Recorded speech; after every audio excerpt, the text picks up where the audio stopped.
ISKCON নিয়ে জাতিকে বিভক্ত করার ষড়যন্ত্র হচ্ছে বলে অভিযোগ করেছেন বিএনপি মহাসচিব মির্জা ফখরুল ইসলাম আলমগীর। তিনি বলেন, এই অবস্থায় সতর্কতা ও সবার ঐক্য দরকার। ফ্যাসিবাদ পুনরুত্থানের আশঙ্কা প্রকাশ করেন বিএনপির এই নেতা। রাষ্ট্র পুনর্গঠনে লেখক শিল্পীদের ভূমিকা শিরোনামে বৃহস্পতিবার রাজধানীর জাতীয় প্রেস ক্লাবে আলোচনা সভার আয়োজন করে জাতীয় কবিতা পরিষদ। এতে অংশ নেন বিএনপি মহাসচিব। তার বক্তব্যে দেশের বর্তমান রাজনৈতিক পরিস্থিতি ও সনাতন ধর্মের অনুসারীদের সংগঠন ইসকনের বিষয়টি উঠে আসে। বলেন, সংকটের সময় সঠিক সিদ্ধান্ত খুব জরুরি। কাল রাতেই আমাকে কয়েকজন ফোন দিয়েছেন, তাদের একটাই মাত্র লক্ষ্য, প্রশ্ন যে ইসকনের ব্যাপারে আপনারা কি করছেন। এই প্রশ্নটা অত্যন্ত একেবারেই আপনার উদ্দেশ্য প্রণোদিত একটা অবস্থা তারা তৈরি করতে চায়।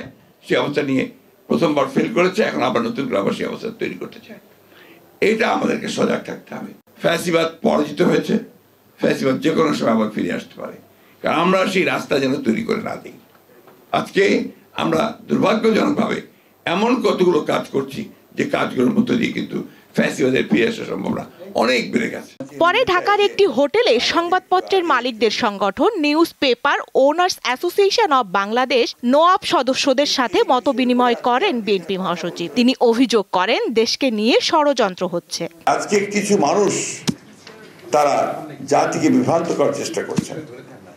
আপনার কিছু কথা বলা হচ্ছে, যে কথাগুলো আমার কাছে মনে হয় যে পুরোপুরি নৈরাজ্যের দিকে নিয়ে যাচ্ছে, এনার্কির দিকে নিয়ে যাচ্ছে। এটা আমাদের সকলের ঐক্যবদ্ধ হয়ে আপনার এটাকে বন্ধ করা দরকার। না হলে যে লক্ষ্য নিয়ে এই যে আমাদের ছেলেরা প্রাণ দিয়েছে, আমাদের মানুষের প্রাণ দিয়েছে, এটা সবটাই ব্যর্থ হয়ে যাবে।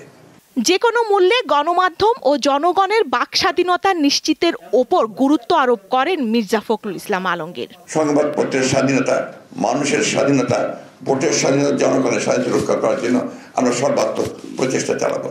স্বস্তিকা সিংহ, দীপ্ত সংবাদ, ঢাকা।